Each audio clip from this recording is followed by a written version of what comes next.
This public meeting is twofold. One, to provide the District Community and Planning Services Committee, Town of Huntsville Planning Council, and the public with details and background information on the proposed development, and to hear comments from the public on the proposal prior to a decision being made. A decision on these applications will not be made today, but rather at a future meeting. However, please bear with me as I read some important mandatory statements from the Planning Act about appeal rights. If a person or public body who would otherwise have the ability to appeal the decision of the Town of Huntsville Planning Council or District of Muskoka Community and Planning Services Committee does not make oral submissions at this public meeting or make written submissions to the Town of Huntsville or the District of Muskoka, the person or public body is not entitled to appeal the decisions to the Ontario Land Tribunal. And the person or public body may not be added as a party to the hearing of an appeal before the OLT unless the opinion of the tribunal there are reasonable grounds to add the person or public body as a party. Almost there. The procedure for this meeting will provide an opportunity for staff to briefly summarize the proposal, for the applicant or their agent to make a presentation, and for district committee and town council members present to ask questions or seek clarification, and for the public to make comments. Any persons making representation are requested to first state their name and mailing address. And once you've made your comments, if you could also sign the sheet, which is at the foot of the stage here. And please note the presentations are limited to 10 minutes. We will now convene the public meetings in accordance to sections 22 and 34 of the Planning Act. At this time, I would ask Mrs. Campbell and Mr. Clark to proceed with their presentations. Over to you. Thank you, Mr. Chair. Good afternoon to you, to members of the Town of Huntsville Planning Council, and to the members of the District of Muskoka Community and Planning Services Committee. And good afternoon to and welcome to members of the public in attendance. Through you, Mr. Chair, Mr. Clark and I will be providing an overview of the staff's reports respecting these applications, and I'll be speaking to you first. As you said, there is no recommendation on the applications before you in either of our reports. They're being brought forward for information purposes only and for the purpose of providing background and conducting statutory public meetings.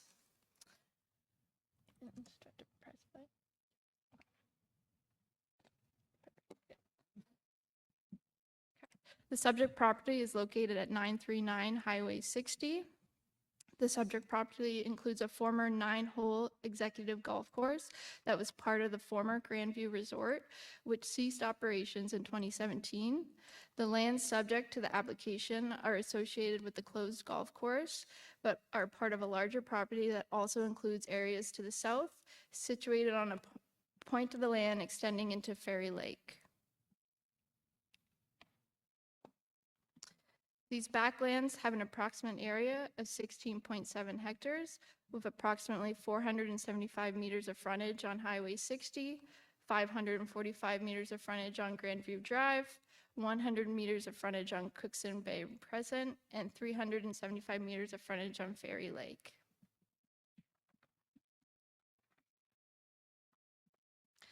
The backlands are improved with 2 buildings and several pathways. Additionally, an easement in favor of the Town of Huntsville exists on the lands adjacent to Highway 60 to permit the eastward extension of Fairy Vista Trail. The lands slope gradually downhill towards Fairy Lake from west to east and contain uneven topography characteristics of their historical golf course use. The lands are designated within the Hidden Valley Recreational Lifestyle and Resort Area in the Muskoka and Huntsville official plans. The lands are also designated Resort Commercial in the Huntsville official plan. Under the Community Planning Permit Bylaw, the lands are within the open space precinct and contain natural constraint 1 and 2 overlays. Additionally, the lands contain previous site-specific zoning, exception 031140. This OS precinct and previous site-specific zoning support the previous golf course use on the lands. The applicant is proposing a residential development consisting of a maximum of 110 residential units, being a mix of bungalow and 2-story townhouse dwelling units on 3 recreational resort residential blocks. Also proposed are two resort commercial blocks. The proposed development will be serviced by Grandview Drive, Highway 60, and a new private road, and include a conservation block, a block for a pump station, and 3 open space blocks to house parks, green space, and a stormwater management facility.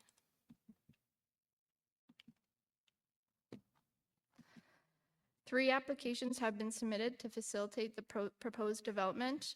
These include a Muskoka Official Plan Amendment application, OPA 64, a Huntsville Official Plan Amendment application, OPA number 7, and a Community Planning Permit Bylaw Amendment application, CPPA/01/2025/HTE. Muskoka Official Plan 64 proposes to add a site-specific provision to the Hidden Valley Recreational Lifestyle and Resort Area of the Muskoka Official Plan to permit residential development on a portion of the lands with no commercial accommodation uses. Presently, the official plan permits recreational resort-related residential units, provided they are accompanied by an equivalent number of resort commercial accommodation units. Similar to Muskoka Official Plan 64, the Huntsville Official Plan application number 7 proposes to amend the Huntsville Official Plan to permit residential development on a portion of the lands with no commercial accommodation uses. To facilitate this, the amendment proposes to change the land use designation for a portion of the backlands containing the townhouse blocks from a resort commercial land use designation to a recreational resort residential land use designation, and to keep the proposed resort commercial blocks in the resort commercial designation. As part of the proposed amendment, a portion of the lands will also be redesignated to an open space designation, including new parkland and existing ponds, wetland, and shoreline areas. As you can see, the proposed amendment schedule for the official plan amendment is shown on the left-hand side. Community Planning Permit Bylaw Amendment CPPA/01/2025/HTE proposes to change the precinct on portion of the lands from an open space precinct to a recreational resort residential with exception precinct, a recreational resort commercial precinct, and a conservation precinct. As you can see, the proposed amendment schedule for this bylaw is shown on the right-hand side of the screen. The RRR exception would include site-specific provisions to support proposed townhouse development on each recreational resort residential block, and proposed open space blocks would continue to be within open space precinct. The RRR exception would include site-specific provisions for 1- and 2-story block townhouses on the lands with a maximum density of 110 units. The proposed exception would also provide site-specific lot requirements and develop standards such as separation distances between buildings within the precinct, separation distances between buildings in the RR exception precinct and adjacent recreational resort commercial precincts, and setbacks between buildings in the boundaries of adjacent open space and conservation precincts. The application also proposes to delete previous site-specific zoning exceptions from 03-1140 from the lands. At this time, I'll hand over to Mr. Clark for the second half of the presentation. Thank you, Ms. Campbell. Through you, Mr. Chair, we decided to split up our presentation to keep it more interesting, and you can be the judge of whether we achieved that. As noted earlier by Ms. Campbell, the lands are within the Hidden Valley Recreational Lifestyle and Resort Area and are designated resort commercial in the town official plan. The Hidden Valley Recreational Lifestyle and Resort Area is an area in Huntsville where resort commercial, resort residential, and open space uses are exclusively promoted, given its unique geographic setting, which is characterized by its proximity to major provincial parks, impressive and recreationally compatible local topography, and significant water resources, and of course downtown Huntsville.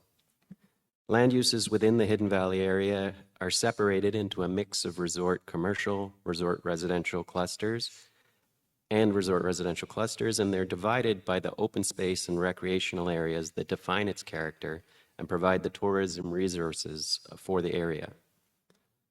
Policies to protect the area's character in the town official plan address protection of views and vistas, protection of prominent heights of land, appropriate control of the scale and density of development, promotion of the traditional Muskoka character in building design, promotion of landscaping practices that are compatible with the natural Muskoka setting, and inclusion of pedestrian facilities and active transportation infrastructure, including links to amenities and networks on and off site,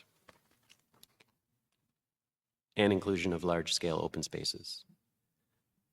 Respecting servicing and access, the town official plan also requires development in the Hidden Valley area to be serviced on the basis of full municipal water supply and sewage services and accessed by either a year-round maintained road or a condominium road.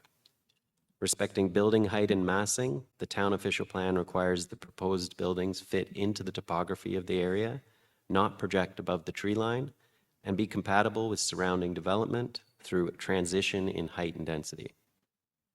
In this instance, the development appears to address these policies well, given the low profile and generally dispersed nature of the proposed development, which maintains the open space feel of the area, preserves natural features and areas in the vicinity of the shoreline, and achieves an acceptable transition between higher density developments to the west and the undeveloped shoreline.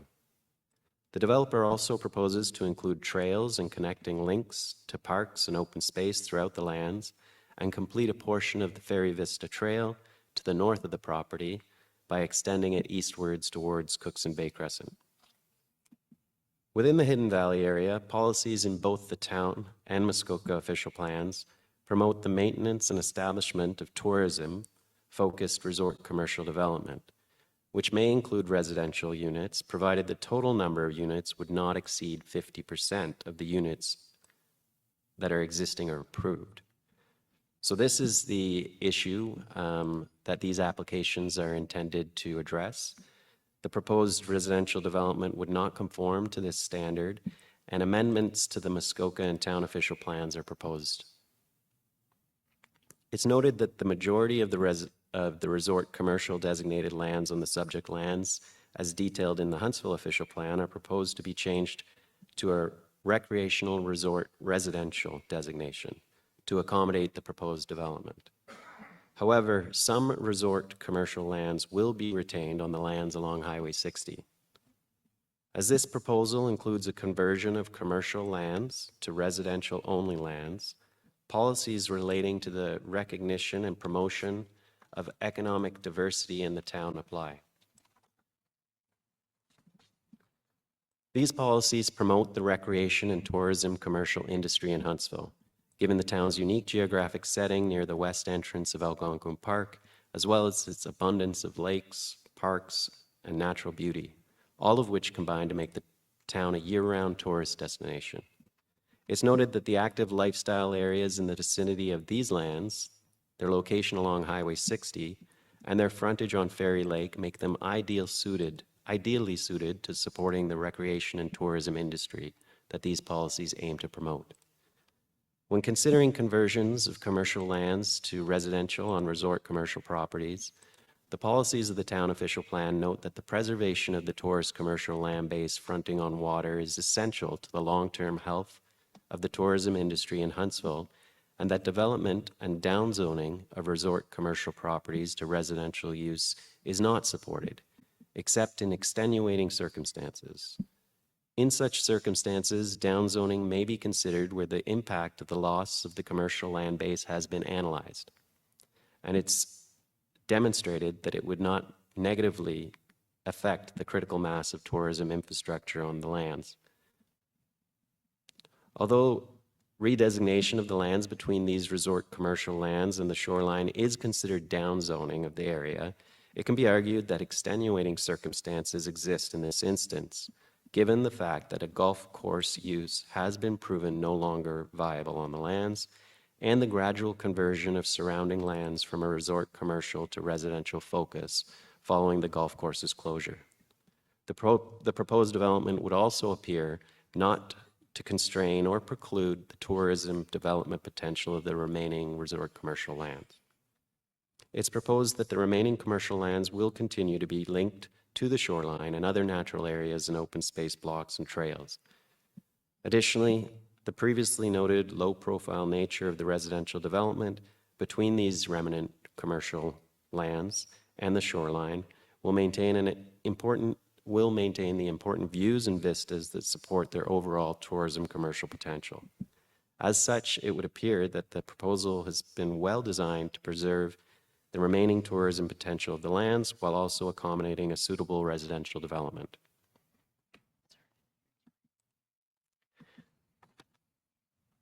I'm going to just review quickly some of the supporting materials that have been provided.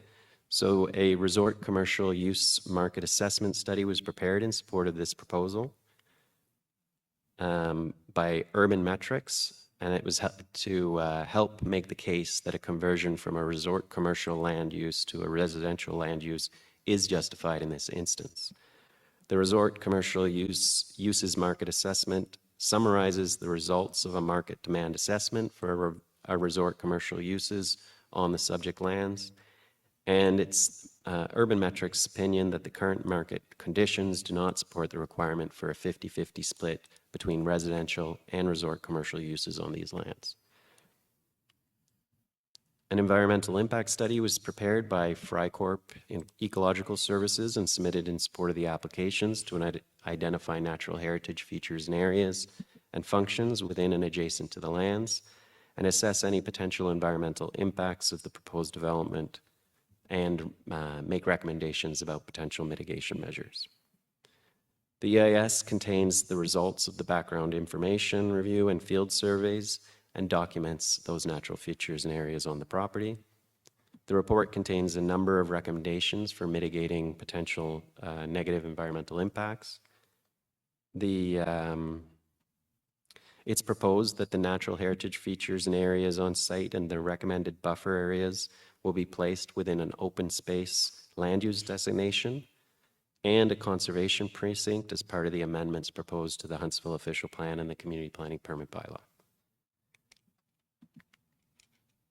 An environmental peer review was conducted of this environmental impact study by Ainley Group.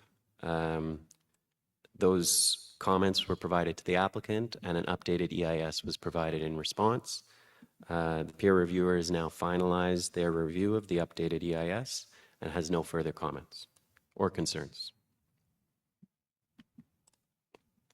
A transportation impact study prepared by Tatham was submitted in support of the applications to address transportation impacts of the proposed development. The report concluded that the proposed development would not have significant impact on the operation of the study area road network, and in addition, no turn lanes were proposed.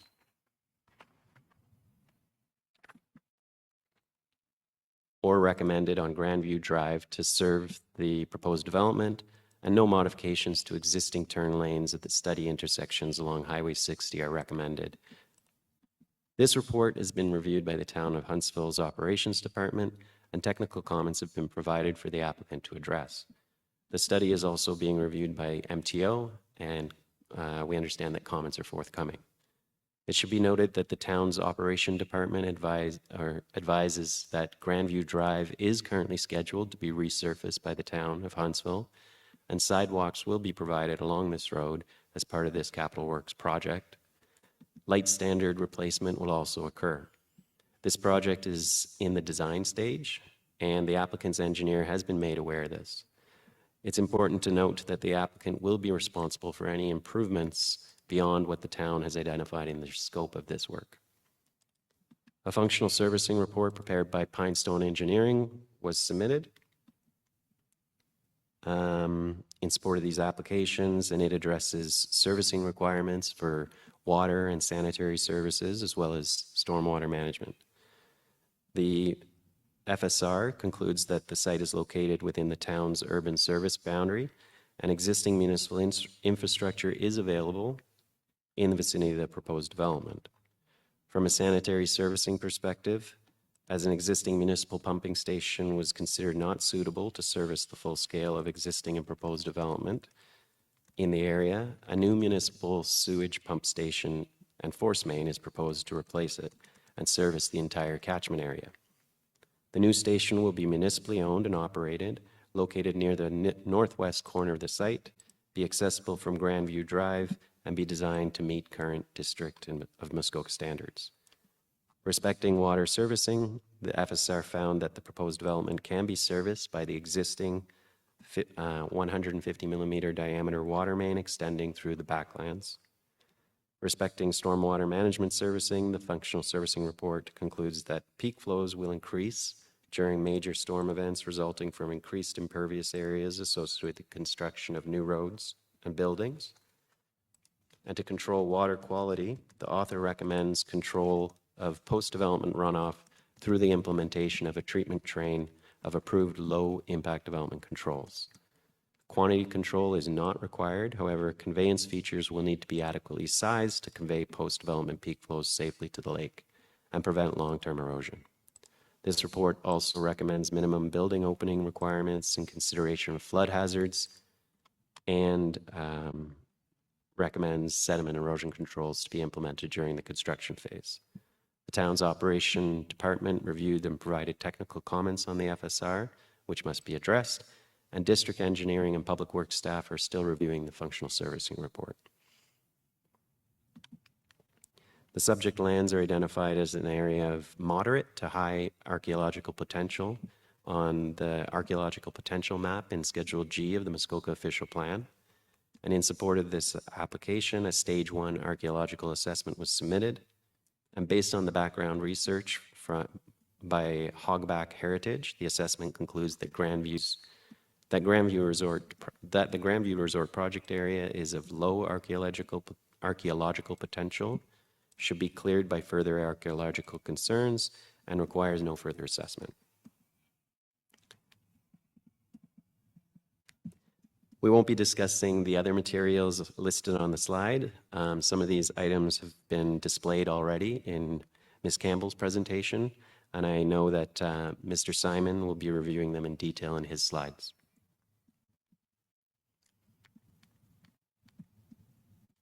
I do have a few photos of the property, which we can refer to if you have any questions. But I'll just zip through them now. It was a beautiful day when I took these photos. I was actually on a bike ride, and I could imagine if there was a place, a cafe on the corner, I would have grabbed a coffee. But there wasn't.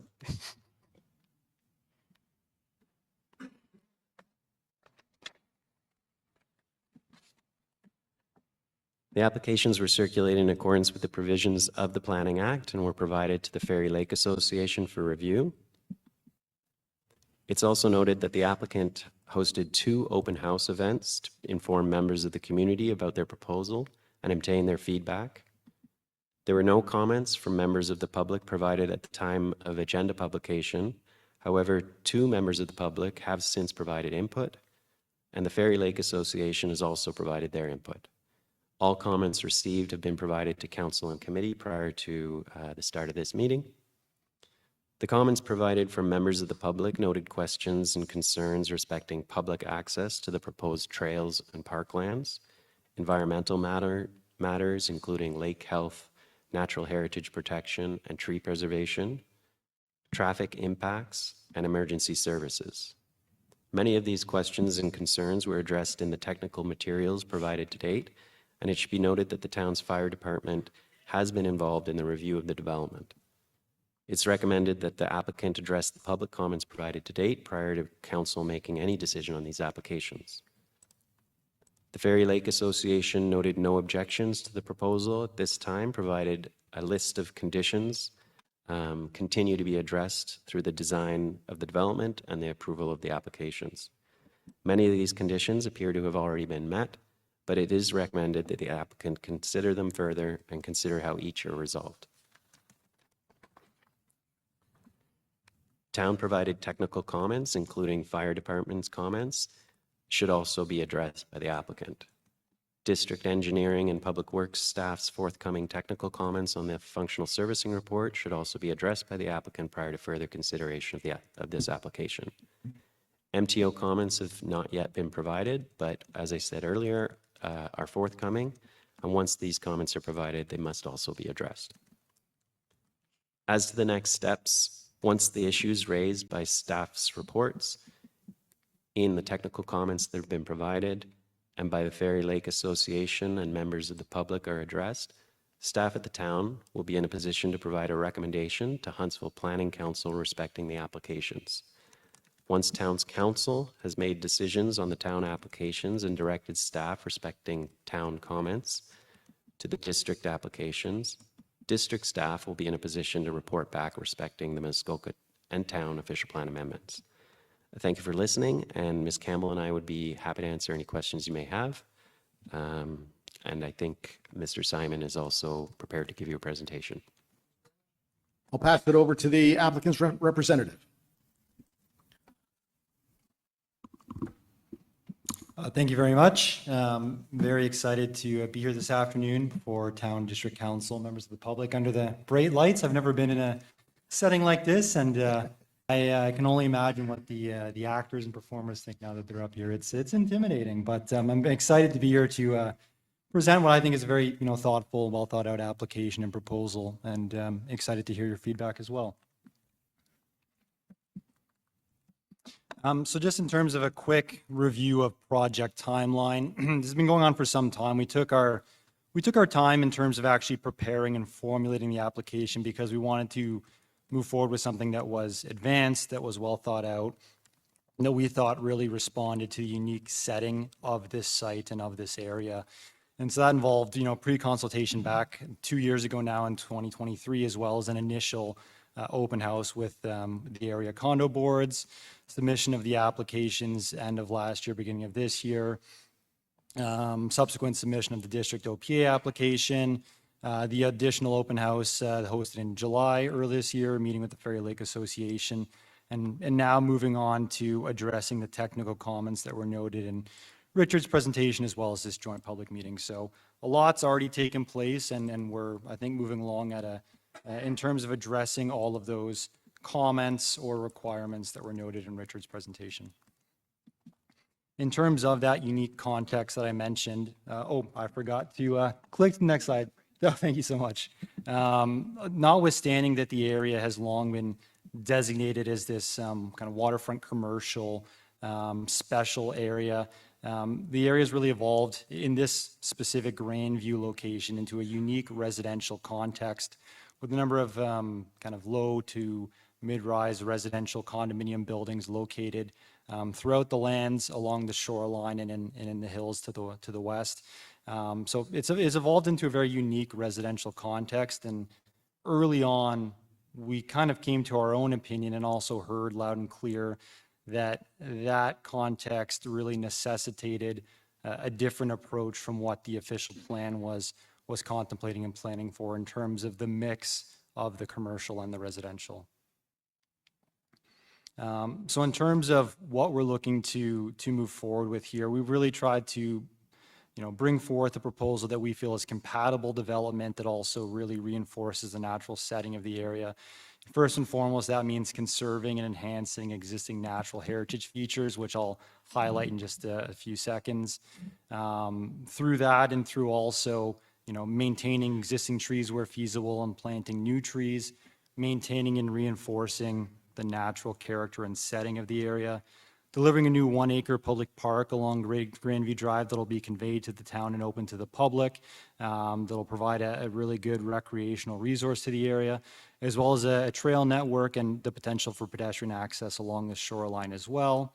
Creating new housing opportunities, obviously probably never as important as it is right now, and appropriately scaled townhouse blocks that, in our view, really present a unique in-demand form of housing for people who are looking to maybe right-size their housing accommodations and can't find this type of setting in the town. So I think there's a really good market for these types of units that we're proposing.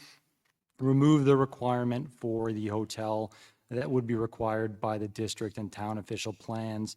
And that's based upon the detailed market study that Richard summarized in his presentation, but also to provide some locally serving commercial uses at the corner of Grandview Drive and Highway 60, perhaps a little cafe so that if someone's biking by and wants to take in the view, they can grab a coffee. But we really think there's a demand at this location for something, nothing big, just maybe one or two small, pad stores or restaurants that can provide some local amenities to area residents or for people coming and going along Highway 60. And so the next few slides will just kind of quickly run through the concept plan that's been prepared and highlight the different features of it. And so first and foremost, that really dictated everything else are the natural heritage areas and open space areas. So the entire shoreline frontage of this development site is a wetland and or a 30-meter wetland buffer. There are also two existing ponds that kind of convey but don't really treat stormwater that comes from Highway 60 before conveying it into the bay, as well as some remnant open space areas in the northeast corner of the site. And as Richard mentioned, we've had a detailed environmental impact study undertaken to map in detail the wetland, the buffer, the ponds, the buffers, everything else, and that's all now been peer reviewed and confirmed as acceptable. And so the result here is a significant portion of the site that's going to be maintained in a natural setting. Maintain is not really the right word, I guess, put back into a natural setting, because obviously this was formerly a golf course. You had tee boxes and bridges and things like that traversing the wetland. Now we have the opportunity to really improve the natural setting of it and of those two ponds as well, which were really just kind of water features for the golf course first and foremost. And we can really find ways to improve the stormwater management function of those ponds as well. I mentioned the new 1 acre public park along Grandview Drive that will be conveyed to the town, and so could provide a range of different active or passive recreational amenities for residents and other area residents, but other residents throughout the town. Local commercial uses at the northwest corner of the site at Grandview Drive and Highway 60, so just perhaps one or two little pad buildings for a retail store or restaurants. And then the rest of the space around that for the proposed townhouse blocks with a total of 110 units, and trying to disperse these in a number of different blocks of kind of limited number of units per block so they can be better designed and integrated into the topography of the site and dispersed throughout the site. And then the conceptual trail network. So there's already previously been an easement granted to the town along Highway 60 for an extension of the Ferry Vista Trail. And so that's kind of conceptually shown extending along Highway 60 and then looping down to the southeast. Obviously, as part of the reconstruction of Grandview Drive, there will be a new sidewalk located along Grandview Drive, and then also proposing other trails throughout the area to link the different features of the plan together and provide an excellent opportunity for active transportation. And so in terms of the overall kind of development proposal here, the site itself is about 16 hectares in area, and nearly 6 hectares of that is proposed as wetlands, the stormwater management ponds, and the associated buffers. In addition, you have another acre for the public park, and then the other open space area in the northeast corner, which is 1.32 hectares. So, nearly half the site provided as the wetlands, twin pond buffers, and the park and open space areas, and the rest being provided as the commercial, the residential, the private roads, and the new sewage pumping station, which will be designed to current district standards, and so should work much better and have obviously much longer lifespan than the existing sewage pumping station that's located to the southeast. Overall, 110 units proposed and very low density of 12 units per hectare, which is very low, and we think is very befitting of the unique context of this area and this site. And then to give an idea, this is a conceptual design of what the bungalow-style townhouse blocks are intended to look like. As was mentioned in the earlier presentations, we're looking at perhaps a mix of some 1- and 2-story townhouse blocks, but The thinking now is probably primarily of the bungalow style, again, targeting kind of that market that's looking to really right-size their housing accommodations, but also want to stay in the town or move to the town to take advantage of the recreational amenities and everything else that Huntsville has to offer. Won't belabor this slide too long. Richard's already gone through the various plans and studies that have been prepared. Obviously, the peer review has now been approved of the environmental impact study, and we're working to respond to the technical comments on the other matters. I actually submitted some updated information to the town and district this morning in that regard, and so we'll continue to collaborate with them to address the outstanding comments that I'll characterize as fairly minor in terms of the traffic study and the functional servicing report primarily. And in terms of the feedback that we've heard to date at the open houses, the pre-consultation meeting, first and foremost was, remove the proposed hotel. The initial proposal that we had come up with actually had a hotel with 85 or so units located in the northern portion of the site. And that was an attempt to try to partially address the official plan policy that required that 50-50 mix of the commercial and the residential units. But, we heard loud and clear from residents and then kind of backed up by the market study. A, there's no market for that right now. And then B, this is not an appropriate area for that use. So we removed the hotel. In doing so, the overall density was significantly reduced. The original proposal, including the hotel, had 195 units. So that's residential and hotel units. Now we're down to 110. We also initially proposed the public park kind of up the hill to the west, in additional lands owned by the applicant off of Grandview Forest Glen Drive. But that, A, is not as easy to get to. It required traversing private roads and would potentially bring more traffic near those existing condo buildings up on the hill. And so we've moved the public park now into the development site off of Grandview Drive.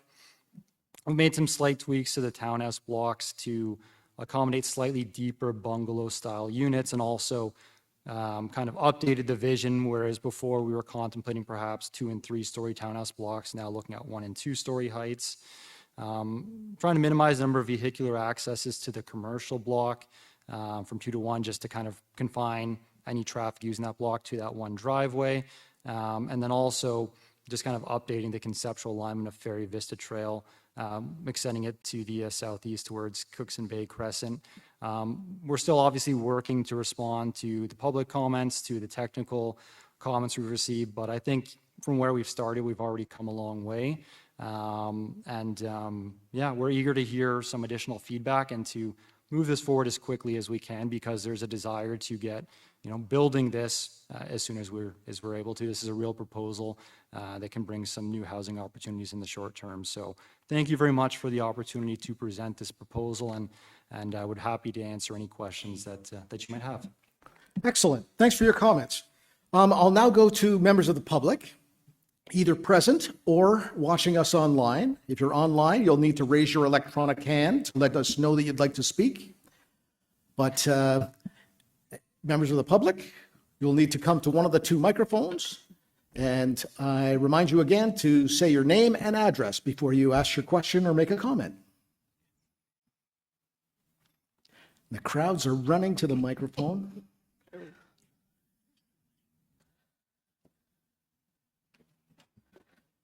Welcome. You go ahead. My name is Brenda St. John, and I live at 237 Cookson Bay Crescent, so very close to this area that's being proposed. Just a question actually for the planning department. A number of years ago, we had the waterfront condos at Grandview Development, and as I understand it, there were 3 phases of that. They were all approved. One phase has already been built, and it consists of 3 different buildings. I'm not sure, you could probably correct me, how many units are in there. But there is also phase 2 and phase 3 that are supposed to be, that were approved for development. So what I wonder is this company that's proposing the Grandview Village, are you part of the same development company? Is it under the same umbrella, same project? Because what I'd like to know is, what is the current density of that area? And with the proposed of phase 2 and phase 3, if it's identical to phase 1, how would that increase the density in addition to this Grandview Village that is now proposed? I'm really concerned. I know you say you've had all of your environmental studies done, but it is a very environmentally sensitive area.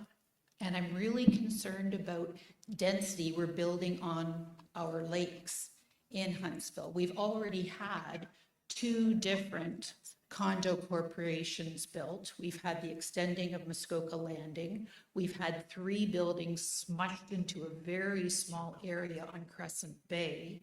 And there's another proposal that is coming before council at the end of Cookson Bay of another hotel. Are we not concerned about density in our beautiful areas? Like you really focused on a lot of, the recreational and, focused a lot on how that would add to the community. But basically, I know that land very well, when the proposed number of units are built there, there's going to be very little, maybe a few blades of grass left for recreational areas. I know you're talking that up a lot, but the density is going to be ridiculous. So I'd like the council to address the proposed density with phase 2 and phase 3 that have been approved and will be built. In addition to this, also, we currently have 5 different condo corporations in the older part of Grandview with the new waterfront development condos. All right, so I think there's a couple questions there. So the applicant could speak to different phases first. Certainly, and I might turn to some of my colleagues here. So I believe the second phase, there's a building permit issued for 15 or so units.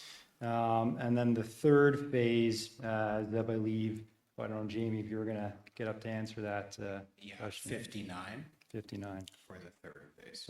Third phase. So we can certainly, when we, obviously, as was mentioned by Richard earlier, this will come back to council for further consideration once the technical studies are provided. So we can provide some updated graphics and plans that kind of illustrate what that, total speaks to. But all of the technical studies were completed were based on the total build out of the entire area, based on all of that density. So that's the traffic study, the servicing study, et cetera.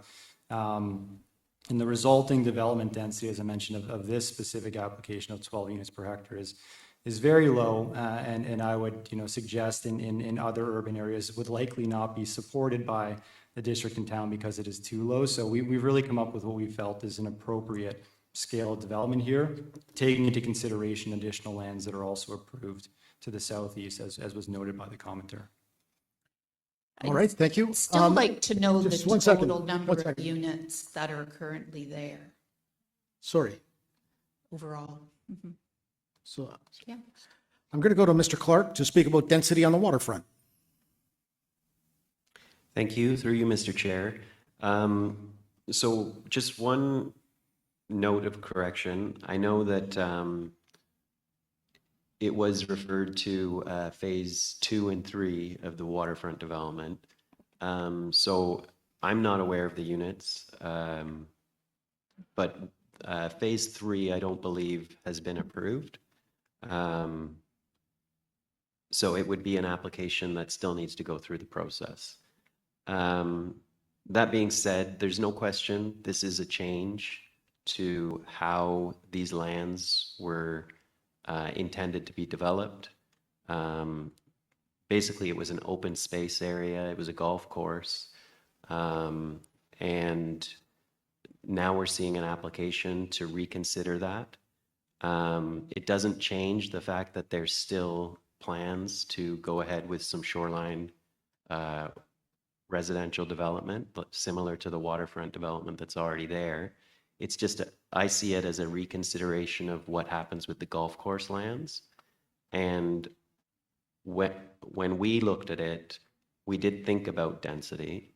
This is an area that it is serviced by the district to allow development that's going to support tourism and the active lifestyle area of Hidden Valley. So is this compatible with that vision, or is a golf course compatible with that vision? But the reality is the golf course was no longer proven viable. And what this applicant has tried to do is bring forward a modest residential development in that area of their property and keep, at our request, some of the commercial lands. And I think it's, as I said in my presentation, I think they've struck a good balance. And from an environmental perspective, definitely very careful to identify all those areas. And as we said, put them aside for long-term preservation, which is more than they currently have. So overall, it's looking like a well thought out development to me. All right, thanks for that. And Ms. St. John, if you'd like a follow-up? Well, I still would like true numbers about the current density. And as I understand it, with the waterfront condo development project, all 3 phases were approved. And that's what we were told when we came to the meetings about that. So when those happen, we don't know. But again, we have to look at the big picture there. Also, the concern about that very sensitive waterfront area, you call the buffer zone. There's lots of natural reeds and things in there. I'm assuming the people who purchase land there will want access to the lake. And I'd like to know what the plans are for that, because currently you couldn't have any dockage area or any areas into the lake from that point because of the protected nature of it. It's an interesting question. Mr. Clark, do you want to speak to the access to that waterfront? Yeah, I could speak to the access. I can't, it is very much a topic that we need to figure out. The fact is, though, it is a highly constrained area and it's going to be placed in a conservation precinct. So there will not be much development potential. Maybe like a trail down to the water or along the water would be acceptable, but no docking facilities would be okay in that area because it's a wetland. So one of the other comments we got from the Lake Association was consideration of the town taking ownership of those areas. And so that's very much something we can discuss with the applicant. And obviously that would mean that there's even more control over what happens in that area. Excellent. Thank you very much. Okay. Would anyone else like to speak?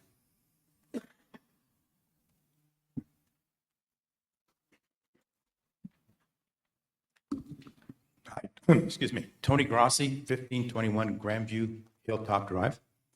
Along the same lines, is it possible to see an overall plan? Because we also heard phase 2, phase 3.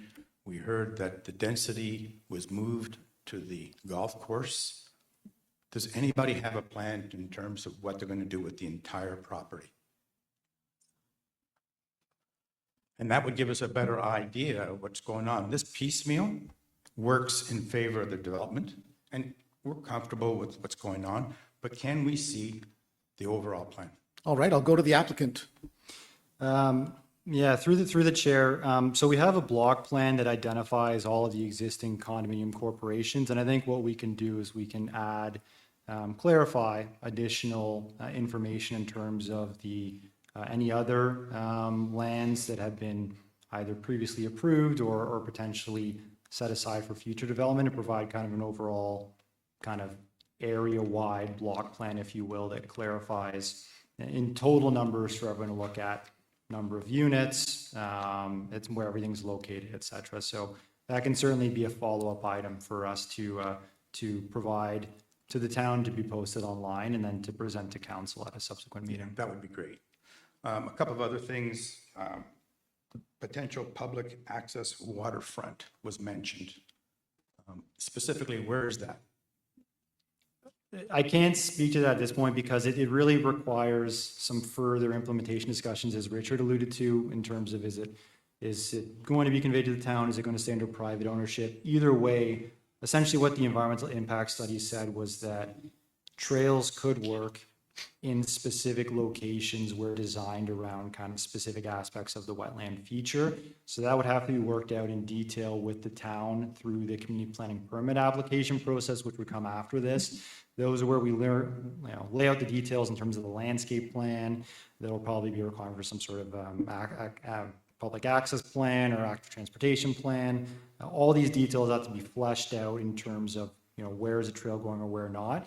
And really the reason that I think it's recommended as an option by the environmental impact study is so that there's a formalized kind of pathway, as opposed to having, if other people aren't aware that it's a wetland and go walking through and don't go along the formalized trail. This is telling people this is where you go. Maybe there are some educational opportunities along the way. So we don't know yet because we haven't got to the point where we can do that level of detail in terms of the planning and the detailed design, but something that's on the table will be discussed further with the town as we move forward. And who will have access to these trails?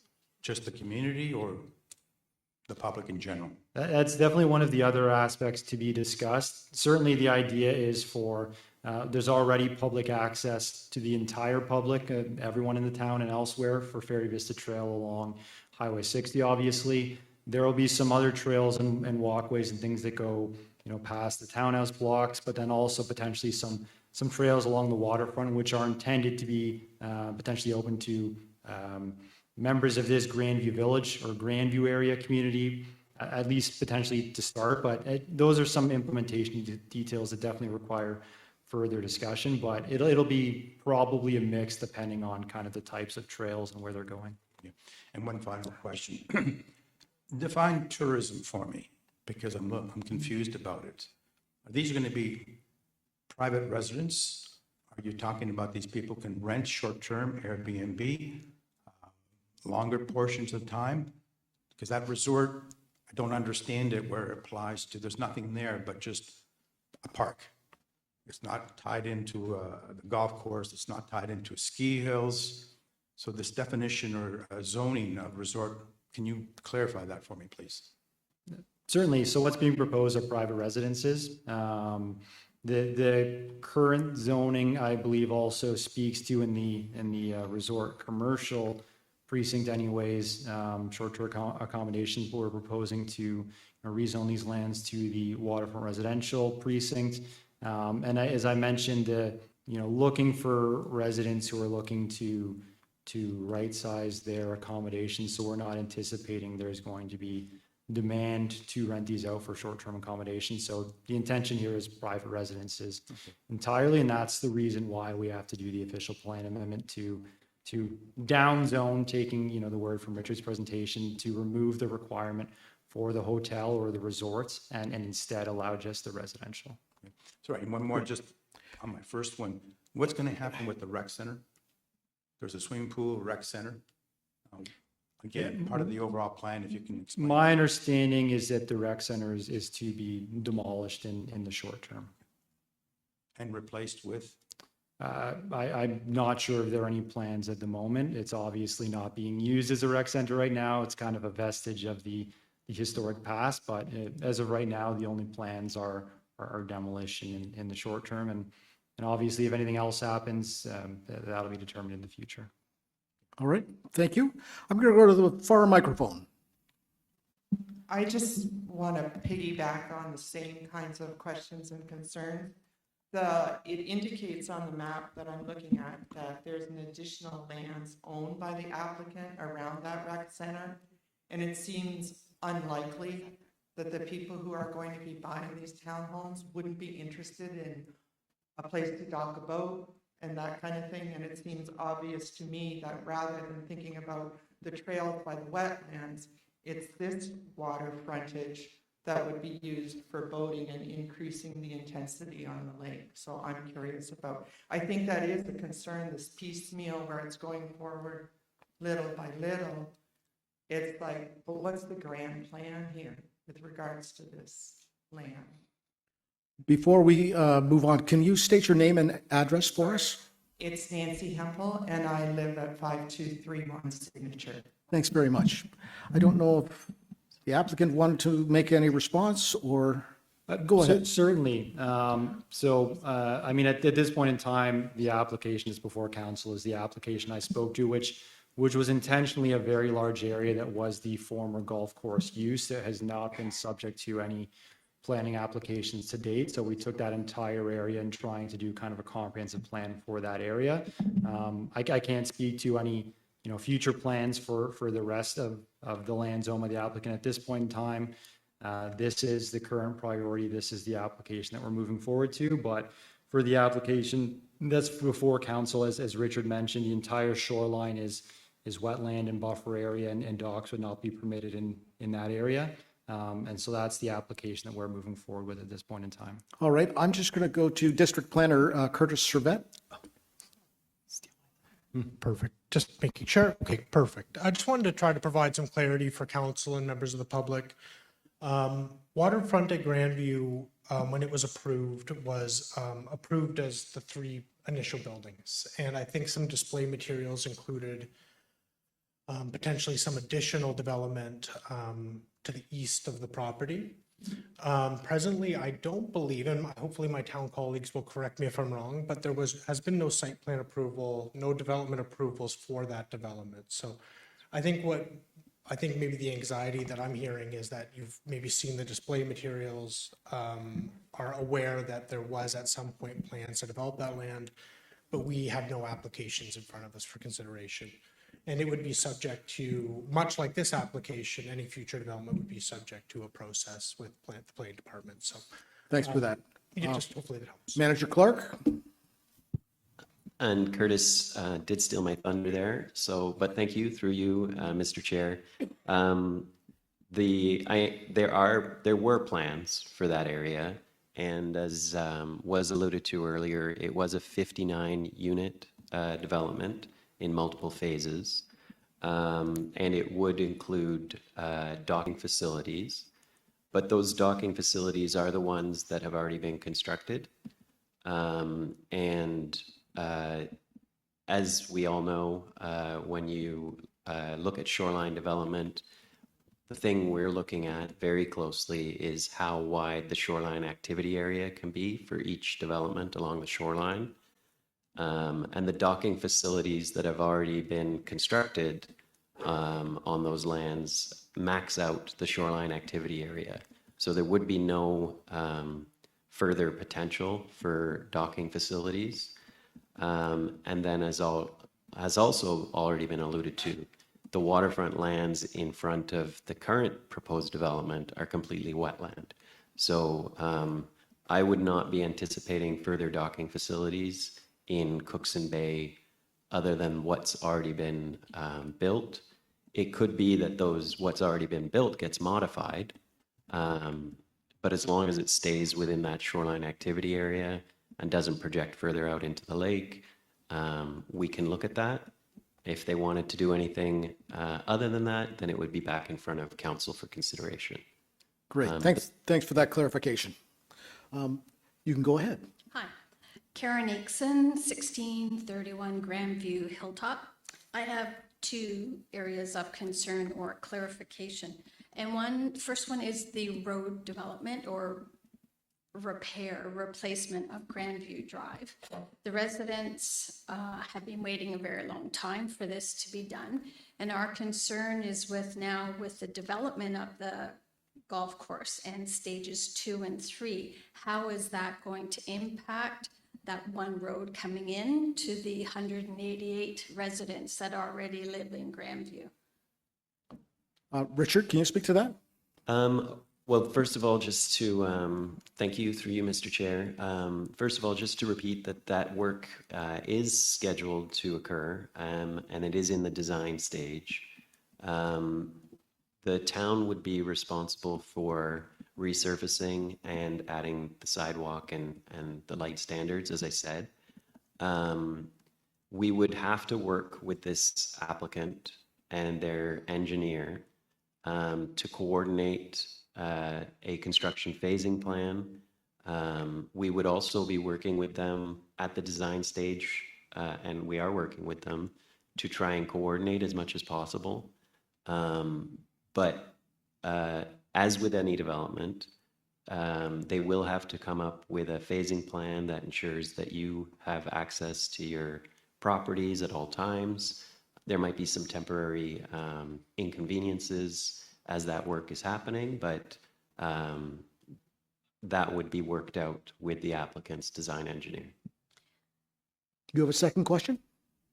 Yes, but to add to what you've just said, we're also concerned about any potential damage to that road with those construction vehicles going to and fro. So is there an additional plan for that other than what you've already stated? No, there isn't. And that's part of the reason why we never went ahead with the work, because we understood that there was going to be future phases of development. But it's, from what I understand, people are tired of waiting, and the work is planned to go ahead. So if there are any damages, what we require of any developer is that they ensure that any spoiled road is restored to its pre-development condition. Okay. And my second question is, Grandview right now is a residential community with 188 people who live there right now. And you keep indicating that this is a resort community. So for me, and forgive me, but what do you deem and what's your definition of a resort when right now this really is a retirement community? And I'm just confused that the zoning is remaining resort as opposed to being converted to residential, considering that the development plan is for 110 residential units. I'll go to the applicant. Sure, and maybe Richard jump in afterwards if you have anything else to add. I think kind of the characterization of resort is more a reflection of what kind of the official plan says and what the category for the precinct is in the CPP bylaw. I think kind of the residential character of the area has kind of evolved organically over the last few decades. Obviously, at one point, there was a resort focus. Correct. That went away, that changed. And now, what we've heard loud and clear, we got confirmation from, the various condo boards early on in the process that the vast majority of the units either function as primary or secondary residences for the residents, with few, if any, actually used for short-term accommodation or anything like that. So yes, we totally agree that it's almost entirely permanent and seasonal residents who live in the existing residential area. We're just simply working within kind of the existing framework and the language that applies to those areas in the precincts and the designations under the district's official plan and the town's official plan and the CPP bylaw. But as I've said, the reason that we're going through those amendment applications is to clarify and down zone, if you want to call it that, the permissions so that what we're doing here is strictly residential. So I don't think you should read too much into kind of the resort kind of terminology. I think that's really just what these planning documents have historically said and called it. And obviously the area has changed, and that's not really reflected in what the area is today. I will also make a comment that this town council has limited the number of short-term rentals that are available Correct. to exist to 250. Correct. And there's already 215, 220 out there. So we don't want this to turn into a short-term rental community. Well, is there any plan to rezone it to residential? Because that's all there is right now. I'm just throwing it out there. Richard? Well, I won't speak too extensively on this. I'll try and be quick. But through you, Mr. Chair. So right now, all of the condominiums in the area have already gone through a zoning process to allow them to be exclusively residential. So that's already happened with the condos in the area. And I can't remember exactly when. I want to say 2019, but that date might be wrong. However, as Mr. Simon has noted, these lands are still in the Hidden Valley Resort recreational lifestyle area. So the fact we're calling them residential, resort, recreational, I even lose track of what we're calling them, but it comes from the fact that they're in that area. What's being proposed, as has been said, is a residential development, exclusively residential development. But that wasn't the vision for the lands. So the vision for the lands was something commercial, which could allow some residential, just like all the condominiums in the area, but was supposed to be a 50-50 split between how many residential units and how many commercial units were going to be provided. So they're changing that. It will be a residential only with the commercial lands along Highway 60. So no other change would be necessary. All right, Okay, thank you. thank you. I'm going to go to the far microphone. Chris Lyon, 4221 Grandview Bayside Drive. Just like to clarify, I mean, it's been my understanding that the current zoning, not including the application, but the current zoning at Grandview that Karen was just speaking to, is a dual zoning. Is a short-term rental zoning that was amended in, I think, 2014 or 15, somewhere in there, to add year-round residential to it.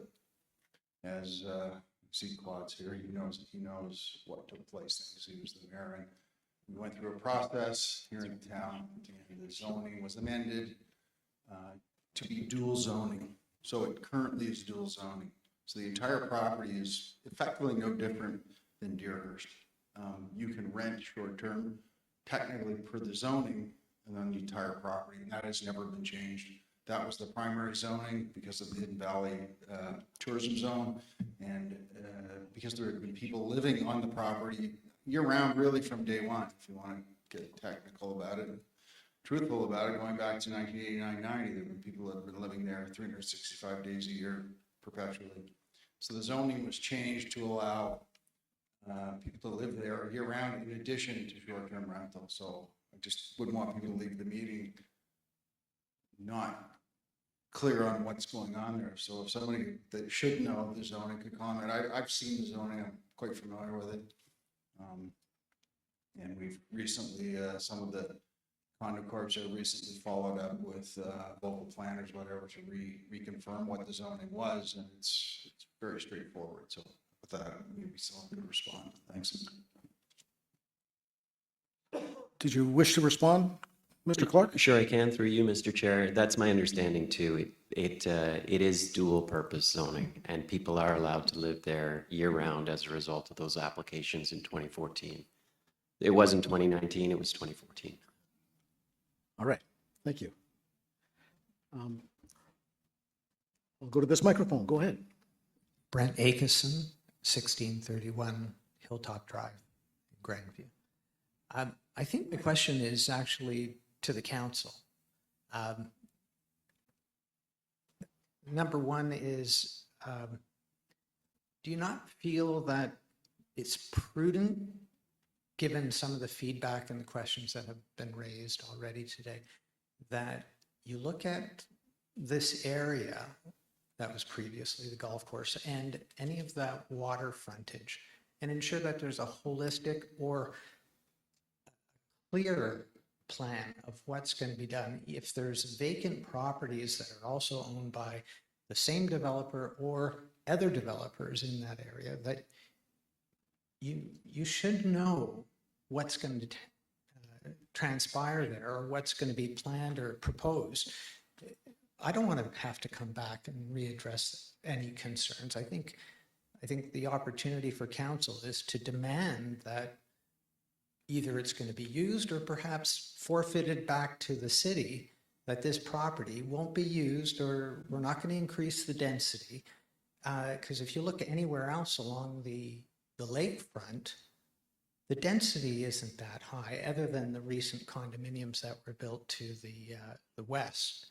So I challenge the council to think ahead. Let's not have to readdress this. I would challenge the developer or any developer that they make sure that they have a holistic approach and not piecemeal development and ask for exemptions constantly. We love the area. We value it. It's our home. So that was my point for council to consider. I can't speak for all of council, but it's always difficult for us. The private property is owned by an individual or a group, and they have certain rights to do certain things. And if they need to get changes to those rights or expand those rights, they go through the process. And if, like we'd like to, say no to a whole lot, they often appeal to the OLT, and the OLT is these days saying yes to everything. So it's better for us to manage what we can with the applicants before it gets to the OLT. My point exactly. Like, I'm not against development. I just think rather than going at it piecemeal, we have a tract of land here, and it's going to affect the residents who reside there now, let alone the new residents who buy in. If we continually just piecemeal a 3-acre spot and all of a sudden request for exemptions to put a 3-story building on it. So I appreciate your answer, Mr. Thanks. Chairman. The second question I had for the planning committee was just to clarify. I heard something about the redevelopment of Grandview Drive, and I thought it was scheduled for 2026. I just wanted to confirm if you have that date or that it's scheduled for that period of time. Richard? Thank you, through you, Mr. Chair. That's my understanding. It's 2026, and they're in the design phase right now. So 2026 work would be underway. Okay, thank you. All right, thank you. I see another question coming. You can go ahead. David Keach, 2521 Forest Hill, Forest Glen, I'm sorry. A quick question about the existing buildings that are in phase 2 or 3. It's the old swim building. What is the proposed date that these are going to be removed and that land tidied up? It seems to be a construction zone. There's multiple vehicles in there at times, and there seems to be a lot of construction materials left there on a daily basis. Now, if this is supposed to be a private property, I just think it should be cleaned up to the state that it has a permit for. The permit says it's to be demolished. When is it going to happen? There's no defined dates. Thank you for your time. I'll direct that to the applicant. Can you hear me? Sorry. I don't have a specific date at this point in time. We can endeavor to get some more information as the application moves forward. Okay.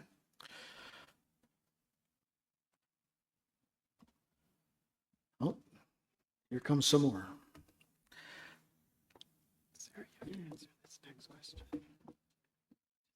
All right. With regards to the rec center, it's been leased out to someone for storage. That lease will conclude at the end of this year, and all the construction materials are going to be removed.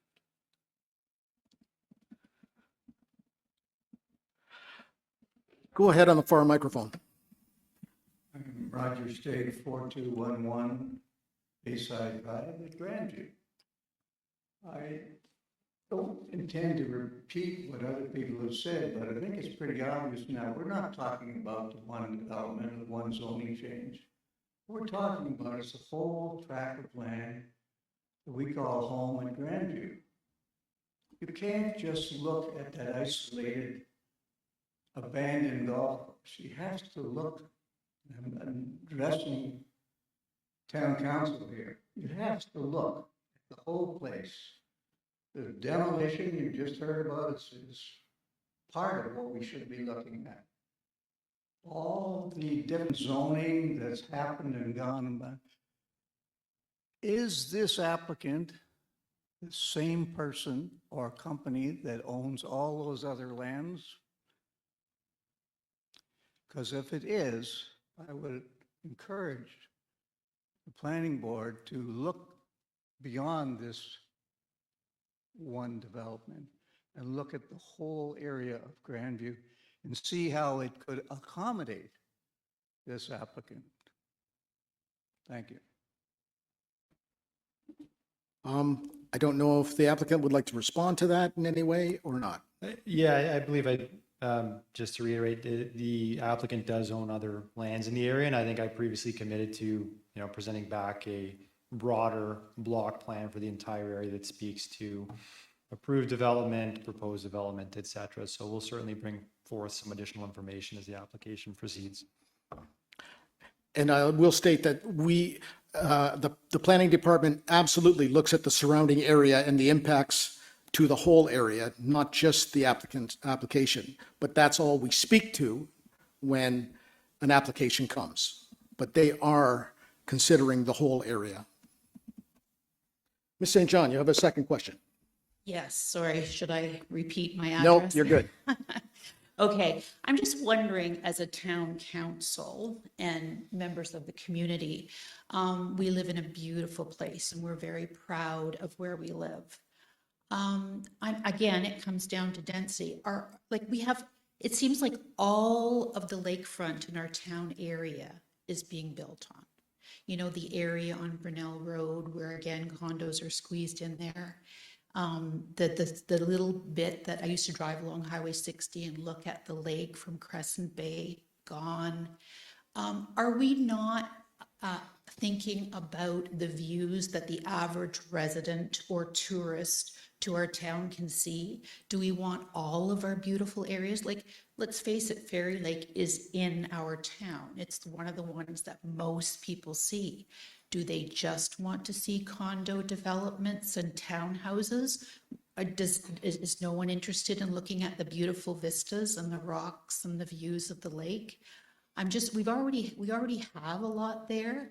That's one little opening that's there. And it seems to me it's so beautiful. Why can we not have this development in some of our other areas? Obviously, the lake is the attraction.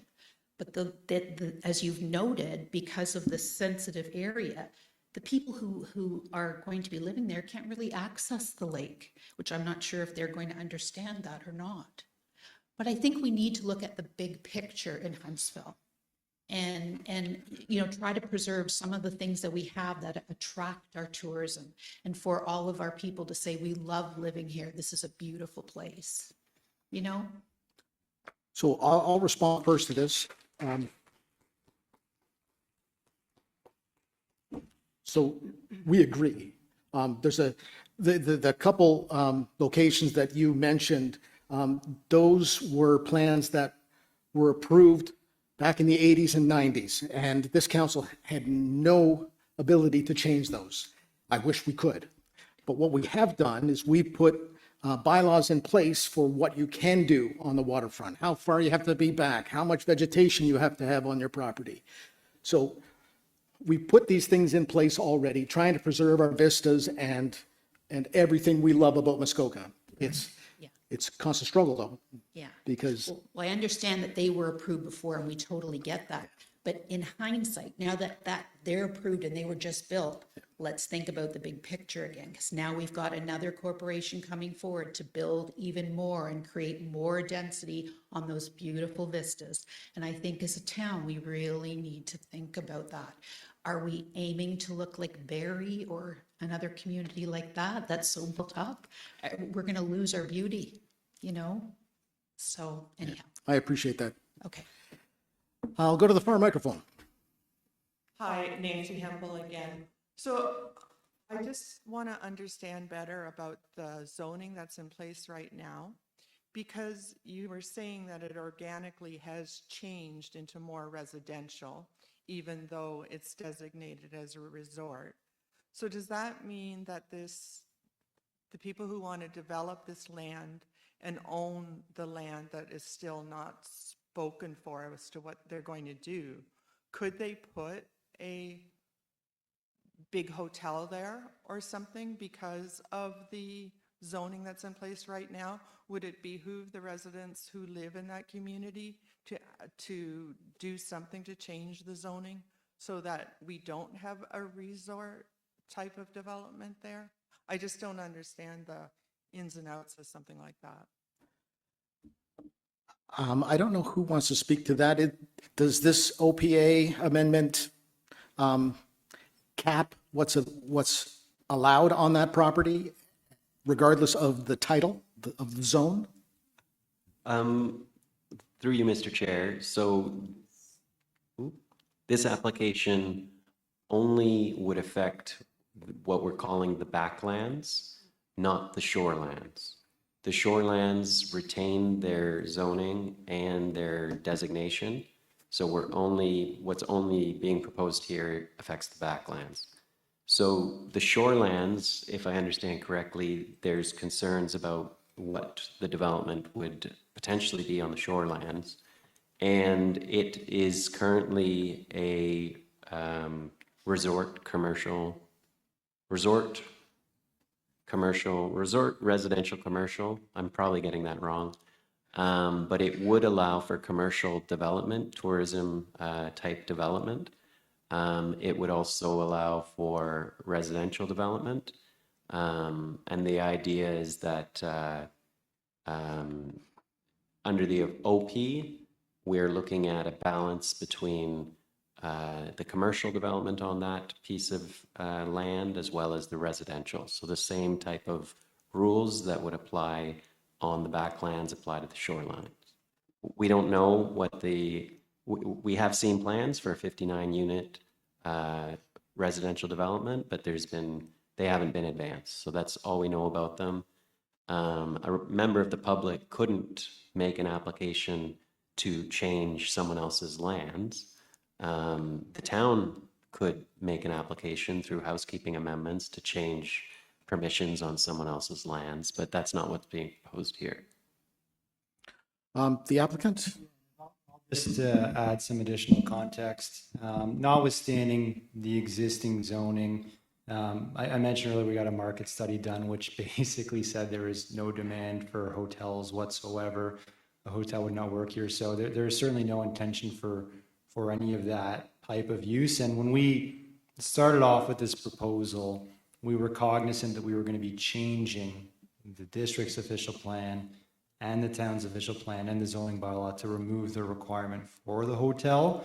So at one point we're thinking, well, should we kind of, look at a bigger area for this? But the concern was we wanted to come up with a proposal that kind of was an appropriate compromise and was able to get, approved in terms of removing that hotel requirement. So we're starting with this piece, but I think this sets, this is an important first step in terms of refocusing the context of the area towards residential.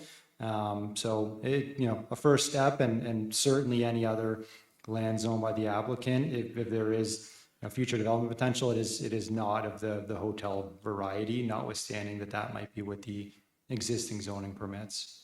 Thank you. Mr. Schreck, did you have a comment? Thank you, through you, Mr. Chair. Actually, between Richard and Mr. Simon, they stole my thunder, so. All right. We have someone online that would like to speak, so if you can bring them in, we'll see them on the screen.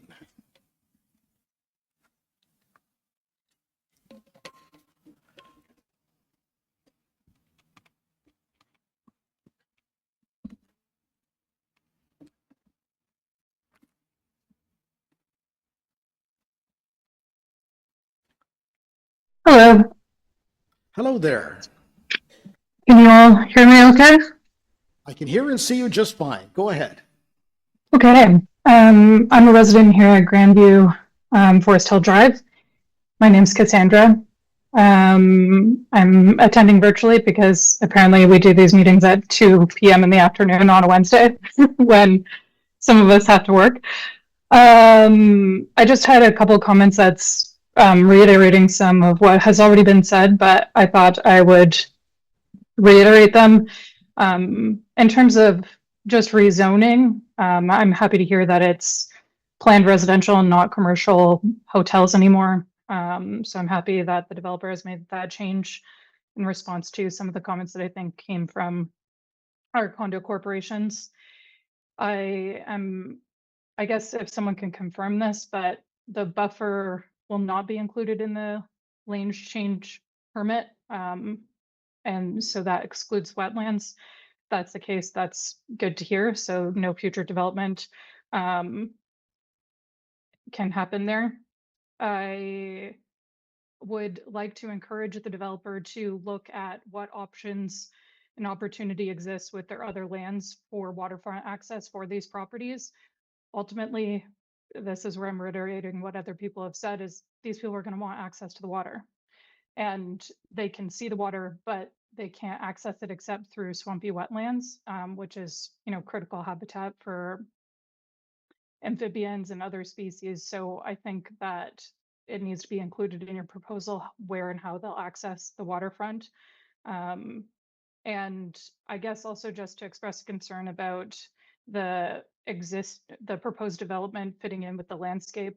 It's an abandoned golf course right now, so I think that housing development going, I have personally no opposition to housing being put there. I think it makes sense than what it currently is. But I would like to see more than just like a plan for how it will be integrated into the landscape visually. Some of your elevator developments have included a lot of lawn and a tree in every front yard. I don't think that sort of landscaping will fit in with the neighborhood and the vistas that currently exist here.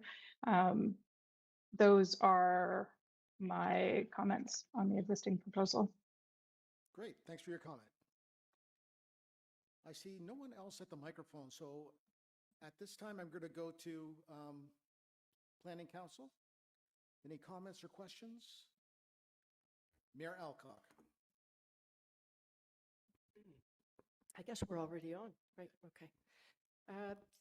Thank you, Chair Stone, and to all staff and to the applicant for a great presentation, but also to the members of public who have raised their voices today. I want to absolutely reassure you that the whole point of today, it's not a decision-making meeting, as the chair pointed out. And the reason for that is so that we can hear all of the comments that were raised, and everyone talked about really important issues. I sort of went through and crossed off a couple of the comments I was going to make. And so the whole point of today is, when someone says, well, we'd like to see this in, more comprehensively, we'd like to see what else is going on here. And I heard the applicant's representative say, we will most definitely bring back to the next meeting when we are deciding what to do, more information. So that's a good thing. And I would also probably, if there is additional information about some of the other properties, that would be a good thing. So, but on the development itself, given the comments, I actually think that what we have before us today, as was referenced by the planners speaking to it, this is a good proposal. We are specifically looking at the backlands. And I think, I'm not sure I'm exactly right as far as percentage, but when you've allocated 50% of the property to wetland open space, that's unusual for other developments that we have before us. And one would say, well, maybe they should all be like that. This one is. So from my perspective, I really like that. And I agree, though, I would like to see more detail around things that are very important to me. I know it was mentioned in the presentation from the applicant about the connectivity, reactive transportation around trail development. And I looked at the development map that we had before us, and I have always been a proponent of how does it connect to the rest of the community.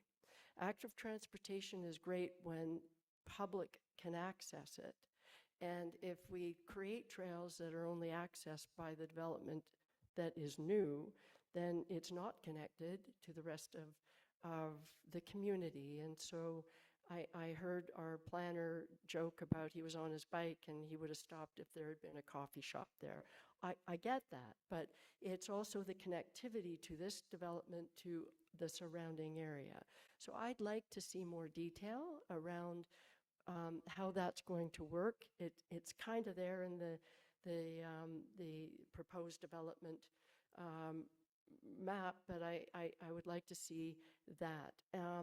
With respect to waterfront access, I think it's really important. What has been identified here today and made very clear is this is not a development that will provide the new residents in the community with docks and the ability to have a boat because they live near the water.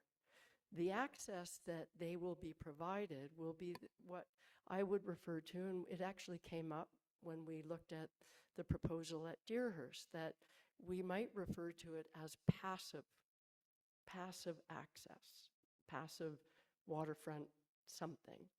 And so in this case, I go back to if residents in this new development do want to get to the water, it will likely be through this well-designed trail system that needs to be very sensitive when it's near the wetland.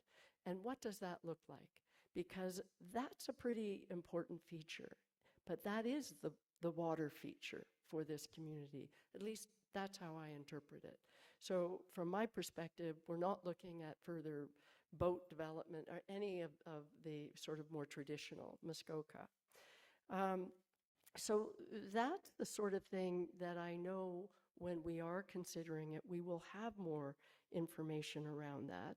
And I would also like to, it was not entirely clear around some of the access when we talked about the connection to Ferry Vista Trail. That's great, which would imply that this will be part of the public system. It's not clear if that's the case or not. I'd like more clarity around that when it comes back for final approval. So I think that's all I have right now, but again, I would just rest assured to the people who have come out today, it's very much appreciated, and that's the whole point of today. It's not a decision-making meeting. We're asking for more information, and we also get an opportunity to hear what some of the outstanding concerns are. Any other comments? Councillor Schumacher. Thank you, through you, Chair. Oh, do I have to hit it? No, I'm on. Okay. You're on. Thank you for through you, Chair Stone. Yeah, I kind of echo Mayor Alcock, and I'm happy to hear all the comments and everything. One of the ones that I didn't maybe hear addressed that have come forward to me is the trees, those big, you know, mature trees that they have there. I saw the landscaping sort of portion that the that's on there. Kind of looks like Dr. Seuss Tough Luff little trees in there. And I'm, you know, here's my history, is that as a family, when we were younger, or when I was younger, we'd drive down Highway 60 and those groupings of trees in the winter would always have the white lights. It was the most beautiful thing that you could ever imagine. And as a little kid of 7 or 8, that's what I saw. And Grandview for me was always Mother's Day brunch, and my brother and sister both worked there. But I get that times changed. So we move, and I think this council looks at the balance of that we look at the history and everything that we've had in this town. We're very proud. That's why we have that sign out on the highway. We look at the history and then we create the balance. But I do want to see some of those trees not go, and I'm guessing that is the goal. I lost a few balls in on that first hole a number of times along the edge of that road there. Probably still there. But just, yeah, keeping that feature for me is a huge concept within this property. Can we ask the applicant if they're planning on retaining some of the mature trees? Certainly, through you, Chair Stone, the intent here is to retain as many of those trees as possible. I mean, the selling feature we're going to talk about kind of from a marketing perspective is the natural setting and fitting into the topography here. So that's the goal. I mean, obviously, as we move forward with the next set of applications, the community planning permit application, one of the application requirements is going to be a tree preservation plan, as well as a landscape plan to define where the new trees are going, what types of new trees there are. So, you know, the goal is certainly to maintain as many of those as feasible. And through the next phase, we'll be able to fine tune the design of the roadways based on the detailed grading and the stormwater management, and figure out exactly which of those trees can be maintained, and hopefully as many of them as possible. Excellent. Thank you. Thank you. Any other comments from council? I see none. All right. Well, I would personally like to thank everyone for coming out and giving us all these wonderful questions so that we can have a full information that we can now take back and galvanize into a plan. All right. So thank you for participating in this public meeting. The District Community Services and Planning Committee and Town Planning Council will be considering all the comments made prior to making decisions on the proposed official plan and community planning permit bylaw amendment applications. Anyone wishing to receive a notice of decision on the proposed Muskoka official plan amendment should provide a written request, including their mailing address, to District Clerk Amy Back.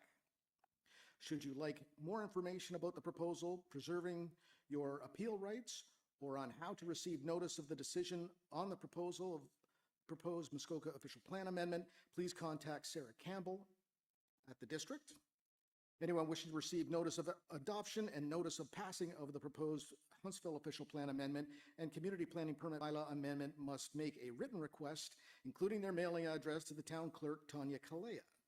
For more information about the proposed official plan amendment, the community planning permit bylaw amendments, preserving your appeal rights, or on how to receive notice of adoption and passing of the proposed Huntsville official plan amendment and community planning permit bylaw amendment, please contact Richard Clark at the town of Huntsville. So I now declare the public meetings to be concluded at 3:38 p.m. And I have two motions I need to read. Moved by Councillor Morrison, seconded by Councillor Renwick. Be it resolved that confirmation bylaw 2025-104 be received and passed this 24th day of September 2025. All in favor? And that carries. Moved by Mayor Alcock, seconded by Councillor Clark. Be it resolved that we do now hereby adjourn at 3:38 p.m. All in favor? And that carries.